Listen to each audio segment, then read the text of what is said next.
things. This is our newsletter for the Thaddeus Stevens Society and some stuff on Ross's Coffee House and Eatery, just in case you want to know where that is.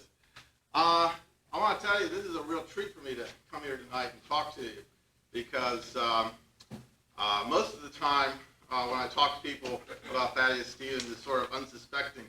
I have a shop down in Gettysburg, as you were just told, and I have an exhibit of Thaddeus Stevens down there with this picture of him surrounded by different sites around Gettysburg.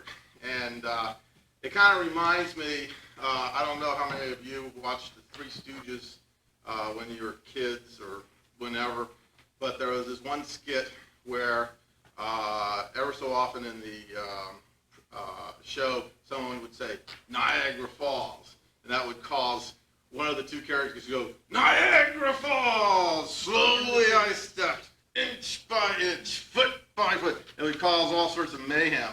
Well, I sort of have the same thing in my shop. Somebody says, who's Thaddeus Stevens? And I go, Thaddeus Stevens! The most famous unknown American! And he helped free the slaves and helped pass the 13th and 14th and 15th Amendment to the Constitution. And I go real fast because I don't want to lose them. You know, I sort of figure, you know, I got a little hook here, and so I can tell them a little bit about Thaddeus Stevens. But tonight here, all you guys came here to hear about it. So this is a real treat for me, so I can, like, take my time and stretch it out a little bit and use some really good quotes from Thaddeus Stevens and such like that. The first thing I want to do is just sort of a real quick survey of how many people are familiar with Thaddeus Stevens. Well, all of you. Well, not all of you, but a sizable number. Anybody care to say what their opinion of him is? Does anybody want to volunteer what they think about him or what their general idea of him is? He wasn't always preferred straight, was he? I mean, straight, you know me, not as far as always being for the public good, wasn't often for his good too. Well, that would be some. I don't know if you could actually say any politician is always for the public good, but he wasn't a saint, and he was known to try to steal elections and sort of feather his own nest at the public trough and such like that. But let me read you a little bit. He has not enjoyed perhaps the best reputation of our historical figures. This is a book called Thaddeus Stevens in the Fight for Negro Rights, and written before it was, when it was proper to call people Negroes, but that's since changed. But anyway, the beginning of this, okay, wicked, wretched, evil, hard, malignant, vindictive, domineering, revengeful, unforgiving, implacable, cunning, mad. Thaddeus Stevens has been called all these names and more. He can lay claim to being one of the best hated men in our past. One historian has said Stevens was perhaps the most despicable, malevolent, and morally deformed character who has ever risen to high power in America. The harsh judgments his enemies made in his lifetime still echo in the textbooks students use now. This is in the 60s. What did the man do to deserve this? He fought to establish free public schools. He defended fugitive slaves in the courts. He championed the right of free speech for dissenters. He spoke for unpopular minorities, Indians, Mormons, Jews, and Negroes. He led the political struggle to free the slaves and to protect their rights through the passage of the 13th, 14th, and 15th Amendment to the Constitution. And he tried to reconstruct the defeated South on a foundation of justice for all and a democracy of true equality. If this is what he stood for, why do so many Americans detest him? Why, for that matter, is Robert E. Lee, who led armies in a bloody war to preserve slavery, called a saint, while Thaddeus Stevens, who warred against slavery, is called a devil? Dr. W.E.B. Du Bois, social scientist, historian, and one of the century's most distinguished Negro leaders, wrote that Stevens was the greatest and most uncompromising of abolitionist Democrats. No man, that's a small d by the way, he was a Republican. No man demanded more for Negroes or was more thoroughly an advocate for complete democracy. Yet, the magnificent figure of Stevens, he said, has been besmirched almost beyond recognition. In Stevens' lifetime, the nation confronted a great issue, the right of the Negro to freedom and political equality. He was one of the rare public men who saw it, understood it, and chose to meet it head on. He made many enemies among those who believed in white supremacy and those who preferred to straddle the issue and find some way to avoid the pain and the cost that justice often entailed. We live in a continuing crisis because the issue which dominated Stevens' time was never settled. Much of his work was undone in the generations that followed, but the principles he fought for excuse me, in the constitutional amendment he helped push through are the grounds on which the freedom movement now stands. To know more about the story of Thaddeus Stevens may help us to understand ourselves in our own time. To me, that's one of the reasons I'm so attracted to Thaddeus Stevens, is that he was such a great man and he accomplished so much, yet he's hated for these particular things. To me, Thaddeus Stevens was like a force of nature. This was a man that just could not be beaten down. He was born in Danville, Vermont in 1792, and he didn't have much going for him when he was born. He was born with a club foot. His father abandoned his family, yet his mother did have an abiding dedication to his education. And he went to the University of Vermont and then graduated from Dartmouth. Then he moved down to the Gettysburg area. And in fact, he taught school in York for a while. And then he read the law. That was being apprenticed to a lawyer.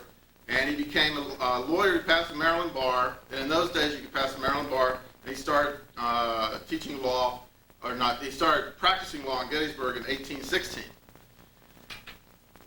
In the course of a few years, he became one of the most prominent attorneys in Gettysburg. And he also became a leader in the anti-Mason movement, which is one of the more bizarre political movements of that time. For people who are not familiar with that, the Masons, which were very prominent in those days, most of the leading politicians were Masons and such like that. The Masons up in upstate New York became agitated about a William Morgan who was threatening to publish their secrets. Well, William Morgan was kidnapped and never heard from again and presumed dead.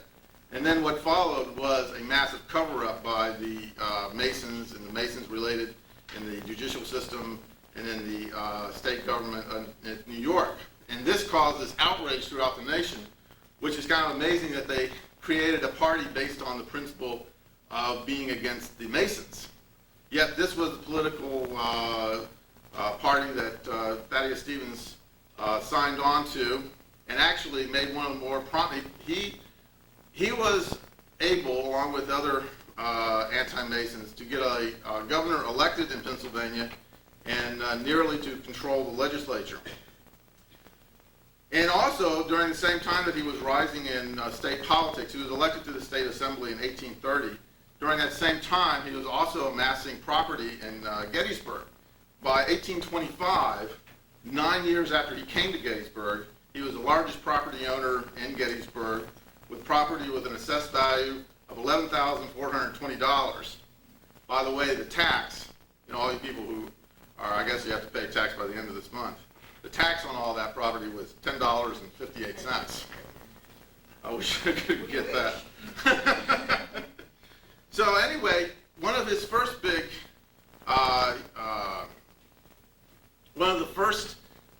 big battles he had in the legislature was over public education. Public Education Act, Public School Act of 1834 was passed and immediately had a backlash from the population. And so in 1835, the legislators came back to the General Assembly intent on repealing the Public Education Act because of the taxes that people would have to pay to support it. And the Senate, they came back, the Senate passed the repeal, it went over to the House side, and everybody came around to hear what Thaddeus Stevens had to say. And he gave a speech which is credited with turning the tide, And he ended with the phrase, let us not build our monuments of brass or marble, but to make them of ever-living mind. And that was supposedly, along with, it was a lot longer speech than that, but that turned the tide. They passed, they turned down the repeal and actually passed a law to strengthen public education, creating public education in Pennsylvania, which was one of the first states to have public education. Gettysburg College, at the same time, in 1834, was looking to try to establish it. Gettysburg College was established in 1832, and by 1834, it was looking to try to establish some buildings and to establish its campus. And once again, Thaddeus Stevens came to the aid of education and was able to get an $18,000 appropriation from the state legislature, which helped build the first buildings. And not only did he do that, he also, after the college was unsuccessful in buying property from other landowners, he sold them the property for Gettysburg College, and then he served on the board for 34 years. In fact, in 1854, there was some agitation to move the college away from Gettysburg. And Thaddeus Stevens, who was living in Lancaster at the time, came back to Gettysburg and led the movement to squash the attempt to move it. It's interesting to note that the minority who wanted to look into moving Gettysburg College included Samuel Schmucker, the original founder. So if you have any problem with Gettysburg College, you can blame Thaddeus Stevens for it, because he probably single-handedly kept it here, got it established and kept it here. It's interesting, his stance towards the abolition of slavery, he was not like born an anti-slave person. In fact, early in his career, he defended or represented a slaveholder who had come up into Pennsylvania to reclaim his slave. And he was successful in having the slave returned to the custody of the master. But the incident so bothered Thaddeus Stevens that from then on, he would only represent runaway slaves and never would represent the slave owners again. In fact, there's a story about how he went down to Maryland one time to buy law books. And this stopped at an inn, and a woman came up to him and beseeched him to try to stop this, her owner, this was a slave woman, she beseeched him to try to have her her owner stop selling her son, okay? And so Stevens went over and was talking to the man, and the slave that he was going to sell was right by him. And after talking to him for a while, he could see that this was his son. This was the slave owner's son. And in fact, he said, finally, he said, how can you sell your own flesh and blood? And the man says, I need the money. So Thaddeus Stevens bought the slave and then freed him. And he would do that on other occasions too, I understand. Now, as far as his other involvements in the area, Caledonia State Park was his iron mill operation, which he started in the 1830s along with John Paxton. And that was never, and also he tried to have the what is known now as the Tapeworm Railroad built from Gettysburg to western Pennsylvania. You were talking about he wasn't always completely straight. That was one of the incidents where people say that he was feathering his own nest because coincidentally that Tapeworm Railroad ran past his iron mills. And it sort of zigzagged up and down. That was why it was called a tapeworm. But if you look at it in sort of the broader context, why wouldn't you barrel a railroad past an iron mill, since that's probably what it's needed for? And if he was the only politician who was feathering his nest, we would be very lucky indeed. Then there was also, during his time in the legislature, the Buckshot War. This is an incident where he had a desire to become senator from this state. And as you may know, at that time, it was not something that you ran for popular vote. It was something, they were elected from the legislature. And also, it was in 1838, and he was trying to, along with his supporters, trying to win the legislature. Well, there was voting improprieties in Philadelphia, and the Whigs and the anti-Masons took advantage of this to try to get their own legislature in, to have their majority legislature. And it turned out that the Democrats didn't like this too much, and Democratic mobs from Philadelphia came up to Harrisburg to protest this. And at one point during the proceedings, they burst into the legislature, and Thaddeus Stevens and some of his other cohorts had to jump out the window and run across the field to get away from this mob. And it was called the Buckshot War because Rittner, who was the anti-Mason governor at the time, called out the militia and armed them with buckshot. Fortunately, I don't believe there were any fatalities in that war. But by the 1842, he left the legislature, and 1842 was an interesting year for Thaddeus Stevens because at that point he was about $200,000 in debt from his iron mills out in Caledonia. His anti-Mason movement, which was a national movement, had pretty much just folded, so his political vehicle was dead. And he also had lost the Tapeworm Railroad. The Tapeworm Railroad was discontinued. It was just left unfinished. And he also had hoped to become appointed to the cabinet of William Henry Harrison, who he had helped get elected, but he reneged on that promise. So at this point, his political fortunes were depleted. He was deeply in debt, and he felt that he had to move to Lancaster after 26 years of living in Gettysburg so that he could make more money there to pay his debts. And I was saying earlier that I see him as sort of a force of nature because a lot of people at that age, he was 50 years old, okay? 50 years old, he could have just said, well, I'm just going to live the rest of my life, be a country lawyer, try to handle my debts, and let it go. But no, this was actually, he was just embarking on one of the period of life that would make him more famous. He went to Lancaster and established himself just as he did in Gettysburg as a preeminent lawyer in the state. And then he was elected to Congress in 1848, where he stayed until 1852.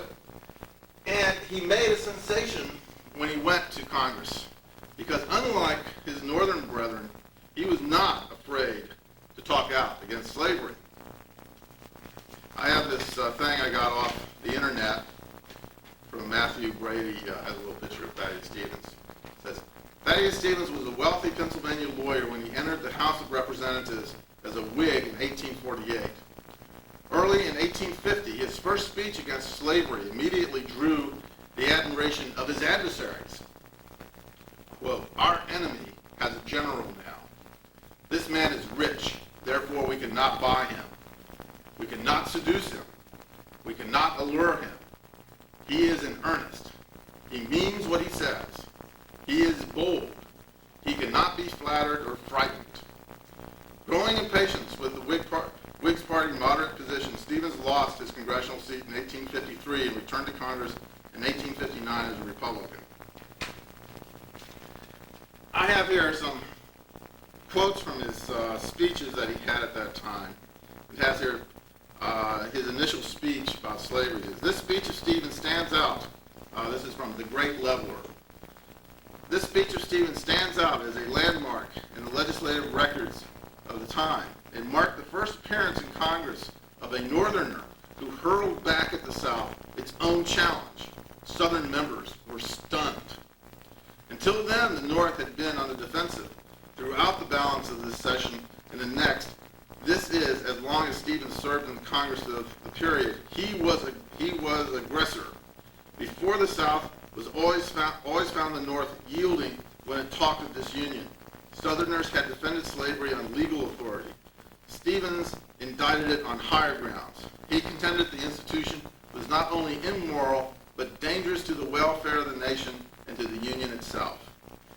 And I have one of the old chestnuts of the Southerners, which actually you can still hear today, is that slavery wasn't that bad, that the Northern workers were much worse treated than the slaves, and actually slavery wasn't that bad for them. And he had a particularly interesting return to that. Just a second.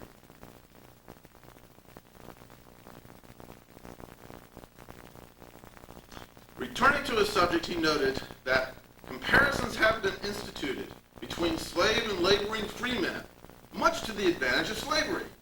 Instances were cited where the slave, after having tried freedom, had voluntarily returned to resume his serfdom.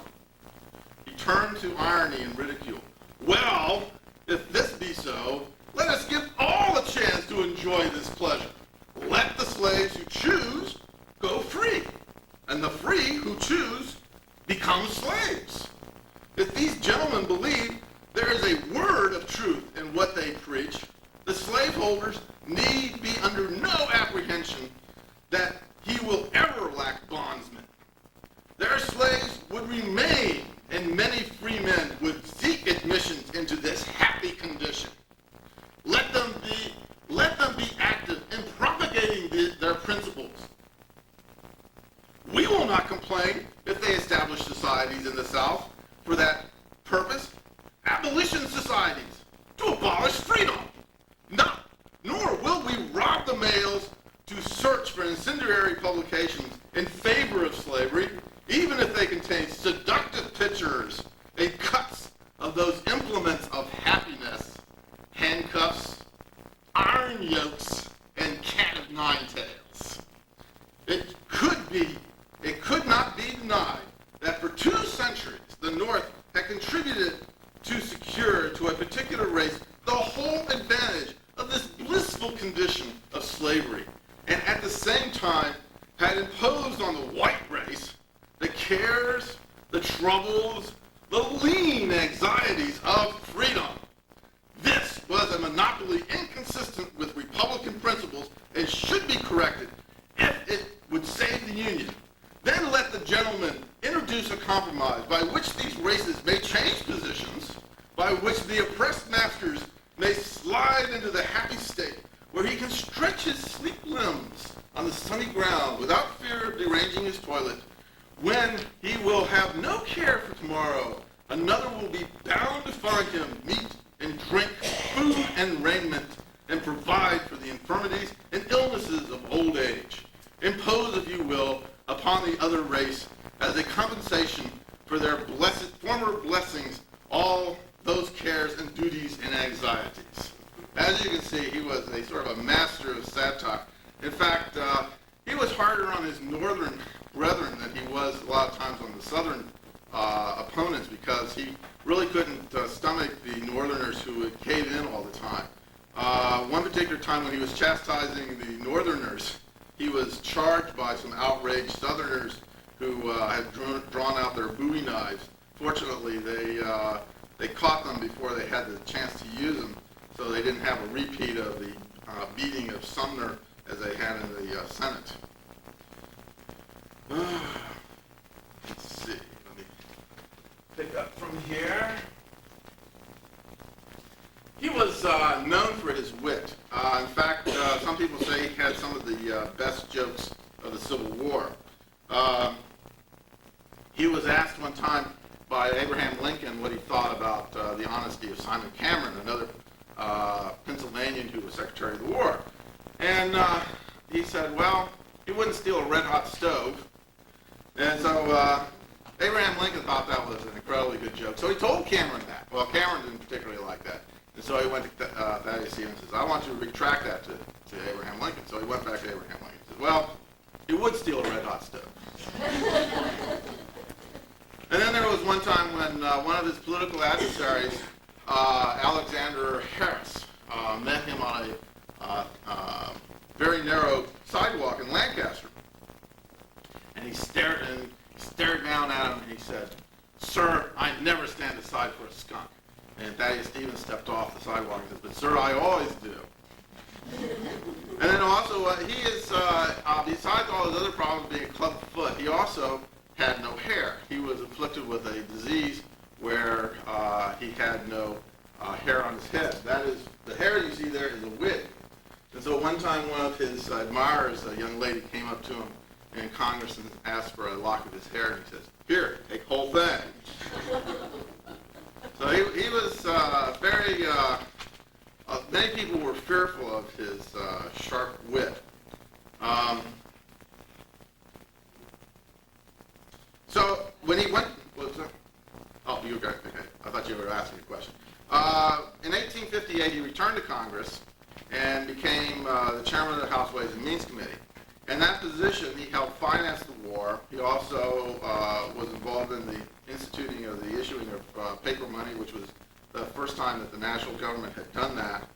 And he also helped push Lincoln to free the slaves. He also helped pass the 13th, 14th, and 15th Amendments to the Constitution. The 13th Amendment abolished slavery. The 14th Amendment extended protection to the free slaves.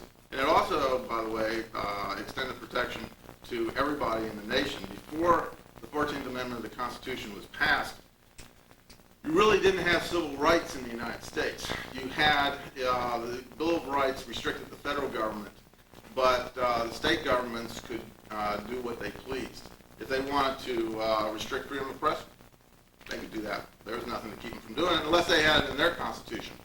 But some of the states didn't have it in their constitution. One thing I found, though, which is kind of amazing, that in the election of 1860, there were no votes, 0 votes for Lincoln in 10 southern states.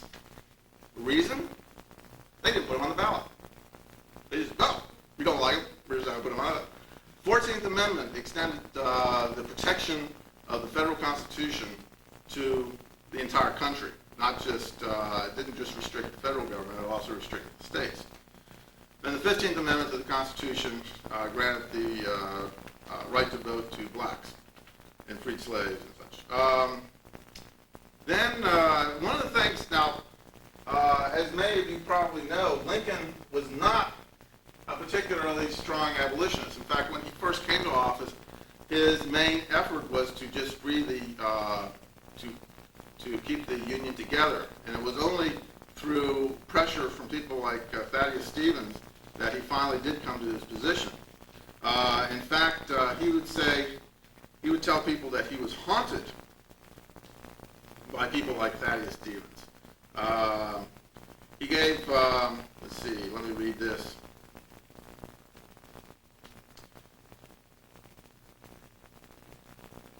But Stevens was waging his own fight in Congress, and it seemed that he called on Lincoln occasionally to urge his emancipation program.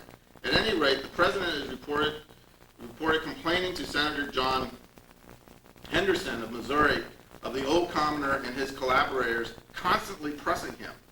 "Stevens, Sumner, and Wilson simply haunt me," he said, "with their importunities for proclamation on emancipation. Wherever I go and whatever way I turn, they are on my trail, and still in my heart. I have the deep conviction that the hour has not yet come." He said they reminded him of an incident in a little log schoolhouse he had attended, when reading books and grammar were unknown. All our reading was done from the scripture, and we stood up in a long line and read in turn from the Bible. Our lessons one day was the story of the Israelites who were thrown into the fiery furnace and delivered by the hand of the Lord without so much as a smell of fire upon their garments.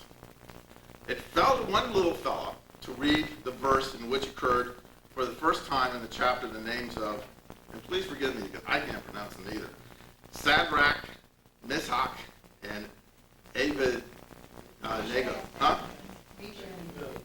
Abednego, okay. Little Bud stumbled on Shadrach, floundered on Meshach, and went all to pieces on Abednego. Okay.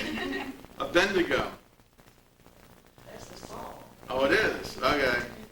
Instantly, the hand of the master dealt him a cuff on the side of the head and left him wailing and blubbering.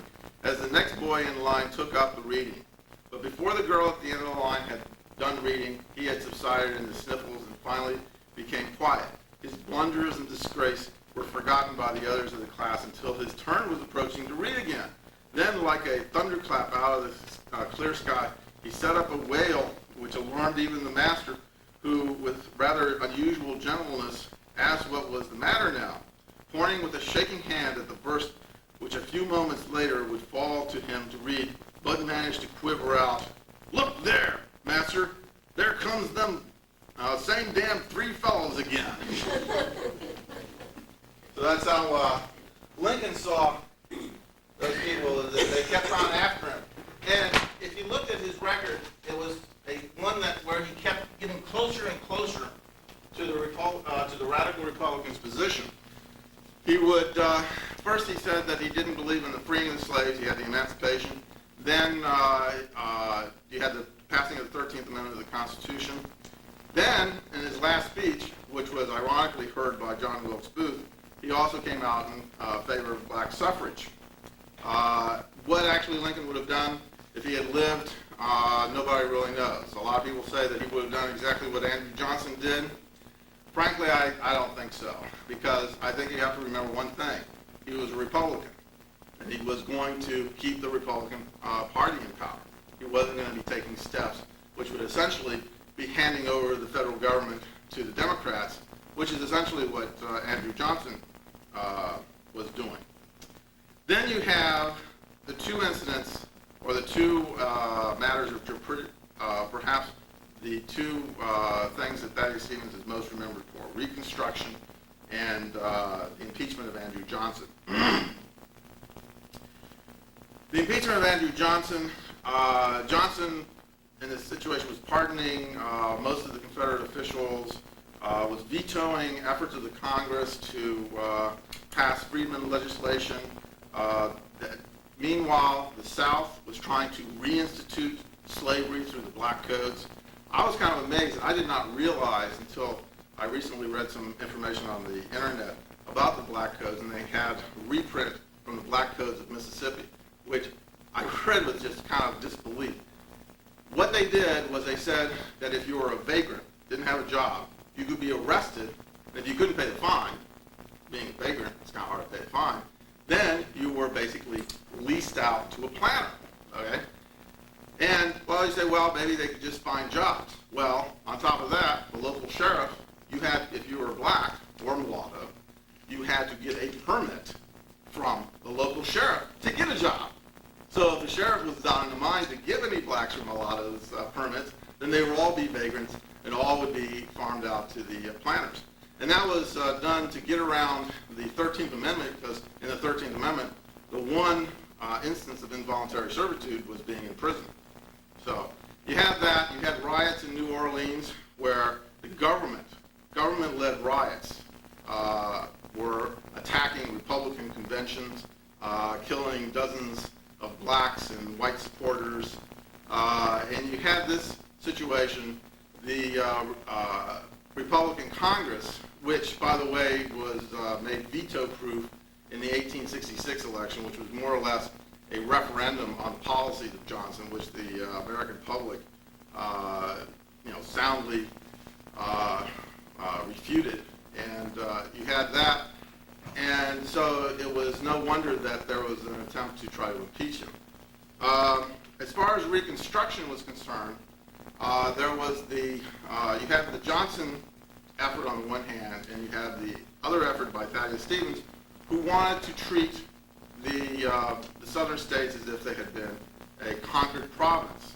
And that does sound pretty harsh, but I think he was looking at it from the rule of law of nations rather than necessarily trying to put it into a more palatable form.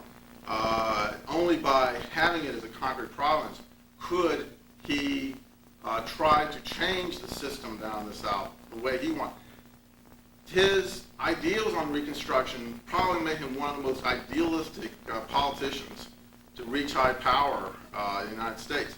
He really wanted to transform the South from a feudal system to one where you had yeoman farmers and you had a system more like it was up in the North.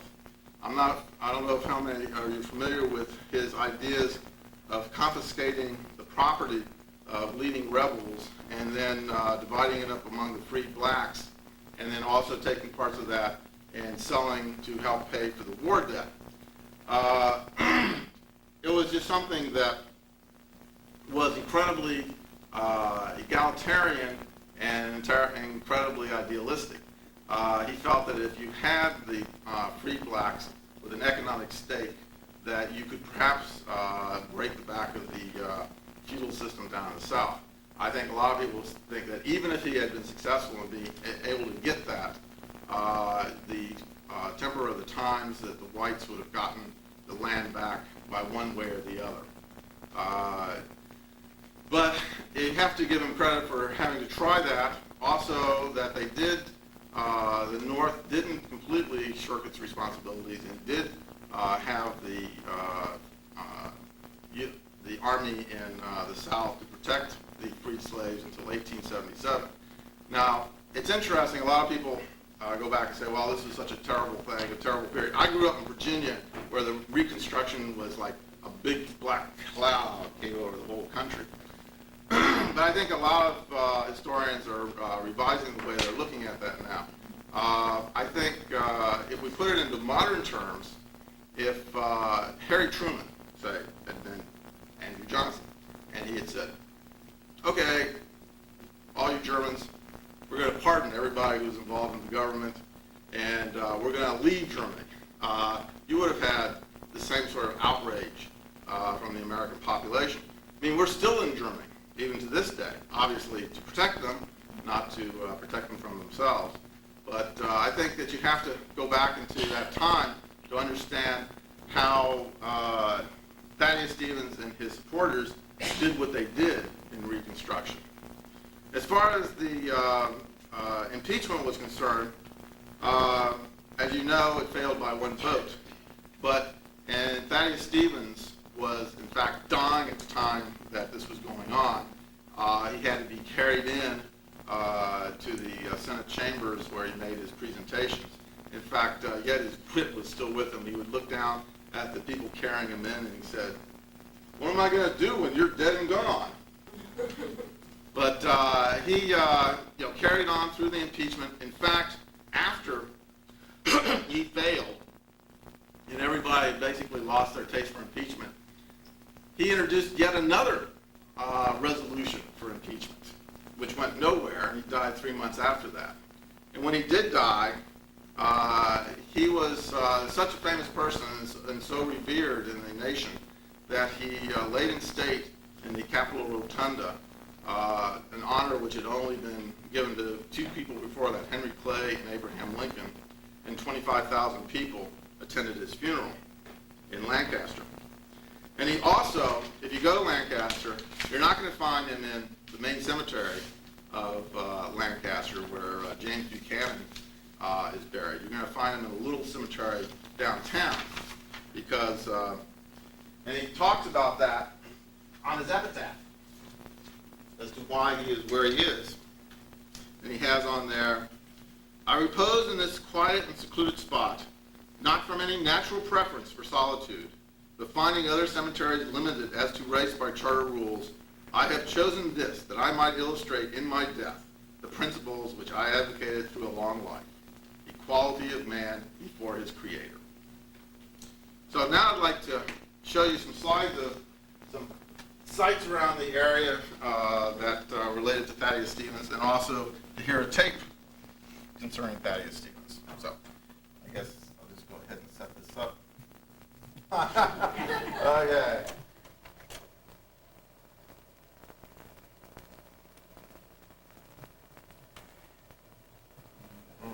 Okay. Now move that down.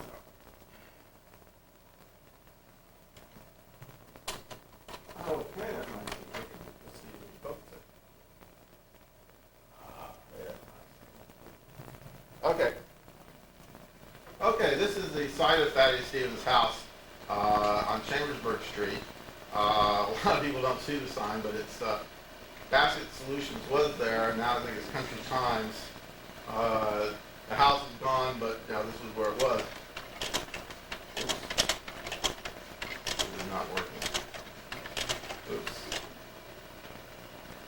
Let me go back. Sorry, it's going taking on a life of its own. Okay, we're back here. Okay. Stevens Street that runs through the college is named after Thaddeus Stevens, along with Stevens Run, which is the little creek that goes by there. A lot of people call it the Tiger, but it actually is Stevens Run. This is Stevens Hall, which was built in 1868, right before he died, and was named after Stevens for his work at Gettysburg College.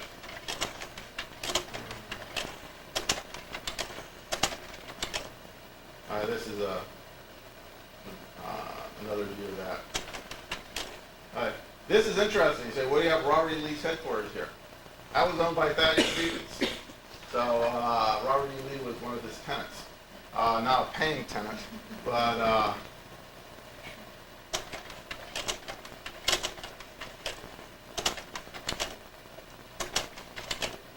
this is a plaque out at Caledonia State Park, which commemorates Thaddeus Stevens.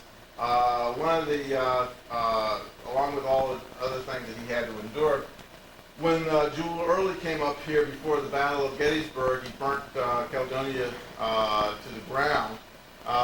The owner of, or the foreman of Caledonia, Thaddeus Stevens had long left when he heard the Confederate troops coming up. The foreman pleaded with Jubal Early not to burn the place down, saying that they weren't making any money there, that they were just keeping it open to keep people employed. And Jubal Early thought for a while, and he says, "Yankees don't do business that way." And when Thaddeus Stevens heard or was told that the place had been burnt to the ground, he turned to the person and said, "Did he burn the debts too?" Sorry about this.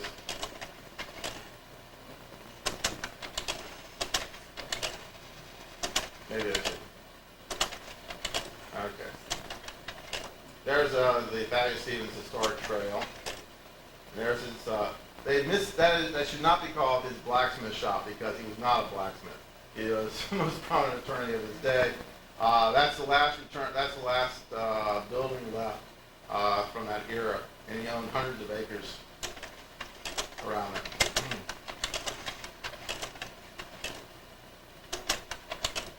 All right, this is the historic plaque out in Fairfield of the Tapeworm Railroad. There's still remnants of the Tapeworm Railroad around. In fact, the unfinished railroad cut, which played a role in the Battle of Gettysburg, was part of the Tapeworm Railroad. And there is one of the bridges, unfinished bridges. You can see it was left undone there. It's very nice stonework, what is there.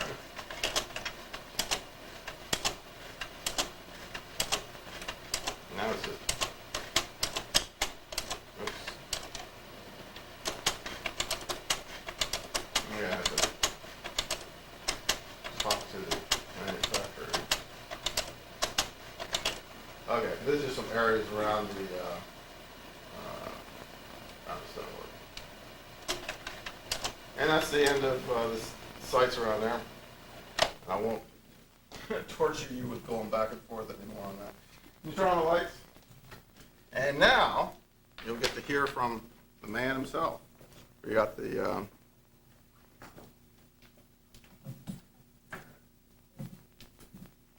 this was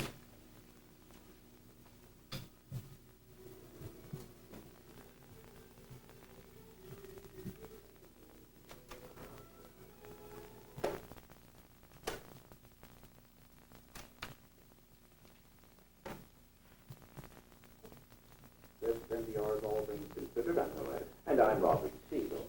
Today is the 190th birthday of Andrew Johnson, 17th President of the United States. His name has been in the news recently as our only precedent for presidential impeachment. Johnson's life story was made into a movie by MGM Studios in 1942. About a third of it was devoted to his impeachment and trial. Commentator John McDonough thinks the story of President Clinton's impeachment is great material for a screenplay, so he did some research and found a copy of the old movie, Tennessee Johnson. The Honorable Managers of the House of Representatives. It took all of 74 years before Hollywood got around to the movie version of the Andrew Johnson impeachment. And in the tradition of nearly all films about politics, it lost money almost as fast as it gained obscurity. But now may be the time to take a second look at Tennessee Johnson, which Turner Entertainment, in an odd breach of timeliness, has yet to license to video or schedule on its movie channels. One outcome of Clinton's impeachment may be a second look at Johnson's presidency and a rise in his ranking. He took the political blows that almost certainly would have brought impeachment to Abraham Lincoln himself. But John Wilkes Booth transformed Lincoln into a martyr just in time, narrowly sparing Republicans today the embarrassment of mentioning the name of their most despised nemesis alongside that of their most revered idol, as the only two impeached presidents. As the headstrong but righteous president, Van Heflin delivered an embattled performance lit from within by the ghost of Lincoln and the conciliatory Reconstruction policies he tried to continue. Lincoln always held that the Confederate States could not secede, that they were therefore never out of the Union. It follows from Lincoln's policy that they therefore were entitled to the same rights as the rest of us. Johnson's antagonist was Pennsylvania Congressman Thaddeus Stevens, the ruthless architect of impeachment and obsessed House manager of the Senate trial. Lionel Barrymore, whom most of the world knows now as Mr. Potter in It's a Wonderful Life, plays him as a snarling parliamentary cross between Robespierre and Clemenceau, consumed by hate. I propose that we treat the South as an outside conquered people, that we confiscate all estates worth $10,000 and containing 200 acres. Then, sir, I would give every adult colored man 40 acres of land. Sell the rest and pay for the war. So it comes to this. You fought a war to preserve the Union. Having preserved it now, you deny that it exists. In politics, legislation is often a pawn in larger party agendas. Stevens' agenda was to build a radical Republican South on the political loyalties of freed slaves. Take the vote from whites, he said, give it to blacks. Union military victory was only a tactic. Republican political victory was the prize. Voters hated the South almost as much as Stevens and gave the radicals a veto-proof Congress in 1866. Stevens' biographer calls it a coup d'etat against the presidency. Since you've turned me down, I fear I'll have to turn you out. Impeachment? You know the House would prefer charges of high crimes and misdemeanors against you anytime I say. Unfortunately, it takes a two-thirds vote of the Senate to sustain a conviction. Well, you might as well know that we can get you out by strictly constitutional means. The one power still in Johnson's hands was the pardon, and he used it to free Stevens' despised ex-Confederates. Now every rebel snake in the South will crawl out of its hidden den into the daylight. Johnson, what you've just done tonight and what you plan to do means a new civil war. Have you no pity for those 4 million injured, oppressed, hopeless colored people under bondage for 2 centuries? Johnson didn't answer that question. The fact was, he had very little pity for them. It was a point the movie seemed untroubled by in 1942, a generation before the Civil Rights Movement. I always thought you wanted a puppet president you could boss. I called you a hypocrite. You're not. You're a very sincere man. And that's what makes you so dangerous. You have the drive of a great fanatic. I'll crush you, Johnson. Then, in a scene that must resemble the moment Linda Tripp brought her tapes to Kenneth Starr, Secretary of War Edwin Stanton brings the news to Stevens that Johnson has fired him. He's turned me out. The favorite turned me out. After all the trouble we took to have that bill passed, that he couldn't fire any of Lincoln's cabinet without the express consent of the Senate. He's violated a law passed over his own veto. That's going to cost him the presidency. I got him just where I want him. Within 24 hours, the House received 11 articles of impeachment. 2 days later, Stevens carried them personally to the Senate. In the name of the House of Representatives and of all the people of the United States, We do impeach Andrew Johnson, President of the United States, of high crimes and misdemeanors. We shall exhibit our articles of impeachment and make them good. Hear ye! Hear ye! Hear ye! All persons are commanded to keep silent while the Senate of the United States is sitting for the trial of the articles of impeachment. Solemnly accused. Johnson never did appear, although the movie took the license of having him make a fictional plea to the Senate. The ailing senator being dragged to his desk to cast the deciding vote is another harmless historic liberty. Mr. Senator Hyde House, is the respondent Andrew Johnson, President of the United States, guilty or not guilty? I say, not guilty. But the vote that saved the presidency did not save the South. Republican triumph was as complete as its consequences were unknowable. Stephen's fanaticism would rule the South for the next 8 years, only to lose it to the Democrats for the next century. Yet Stephen's fanaticism also wrote the 13th, 14th, and 15th Amendments to the Constitution, and the first important civil rights legislation in American history. If Tennessee Johnson were remade now, it's not entirely certain who the hero might be. One day, the Movie Channel will have an impeachment film festival, with Tennessee Johnson and the movie sure to be made about the Clinton trial. Both will be about politics masquerading as law. Both will be about beleaguered presidents. Both stories will be driven by sinister zealots. Yet the differences may be even more fascinating. The monumental politics of Reconstruction will still have historic weight. The people politics of Nookie will not. If Tennessee Johnson was a story of Union vengeance on the Confederacy, the Clinton film may well be about the Confederacy's final vengeance on the Union. Because outside of Monica Lewinsky herself, nearly all of the key players in the present game come from the 11 states of the old Confederacy. Starr, Gingrich, Barr, McCollum, not to mention Clinton himself. The movie about the Clinton impeachment will tell the story of a new civil war within Southern culture, between Southern gentlemen and white trash. And one other likely difference, by the way, the Andrew Johnson picture will remain a solid historical film drama. The William Clinton picture will be a cartoon.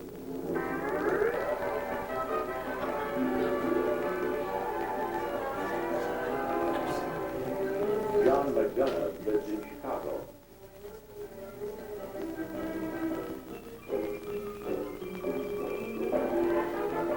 This NPR is all things considered. Yeah, a little different perspective than I would have.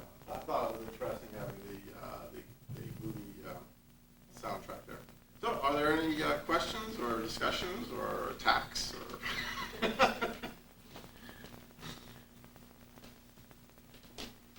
That's it. Oh yeah. Oh sure. What was the blacksmith shop up at Caledonia? Was that only to repair his railroad? Well, that was part of the overall iron mill. That was a huge iron mill operation of hundreds of acres. Did he run that? He owned it. He owned it. I know, but did he run it? Did he work there? He did not actually run it. That's why it's somewhat of a misnomer to say that he was, say, Thaddeus Stevens' blacksmith shop. It's sort of like me calling Andrew Carnegie a blacksmith. He had foremen and hundreds of people. There was an entire village there, and I don't know whether that was specifically a quote blacksmith shop, but it was a shop where they formed the iron and such like that. They advertised it as a blacksmith shop. I think it should be called something like a Thaddeus Stevens Museum or an iron mill museum or something like that. I think it's misnamed. But they do a nice job, yes. Did he have descendants in this area? He was a bachelor, and he had surprisingly, he had a nephew that was named after him, Thaddeus Stevens Jr., and he was going to leave him his fortune afterwards, but there was one caveat that he had to stay off liquor. Well, he didn't, and so all the money pretty much went to charities. In fact, school over in Lancaster, the Thaddeus Stevens College of Technology, was founded on his legacy of his estate. As far as descendants along his sister's line or something like that, I don't know of any around here. I would be interested in knowing of anybody who was a descendant of his. A few people that I've talked to said that they might be related to him, but they're not quite sure. There's some. The Tapeworm Railroad, the state was going to take it from where to where?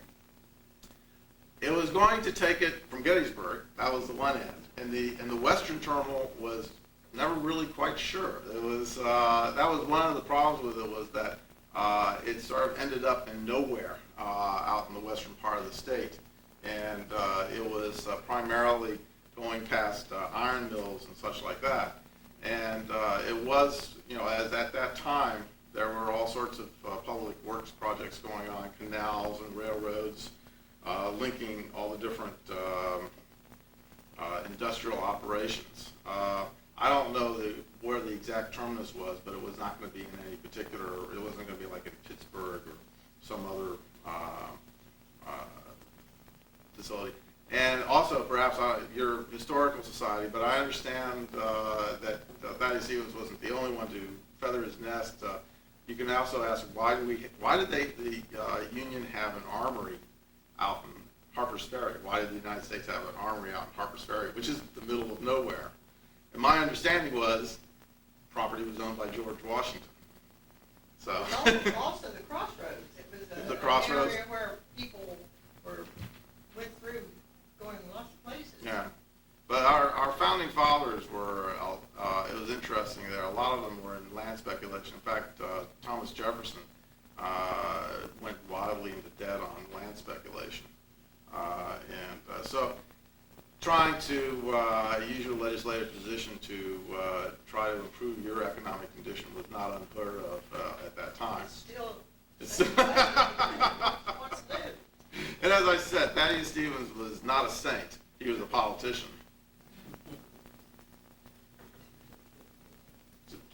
Okay, is that all? Okay. Thank you very much. Thank you, Mr. Hull.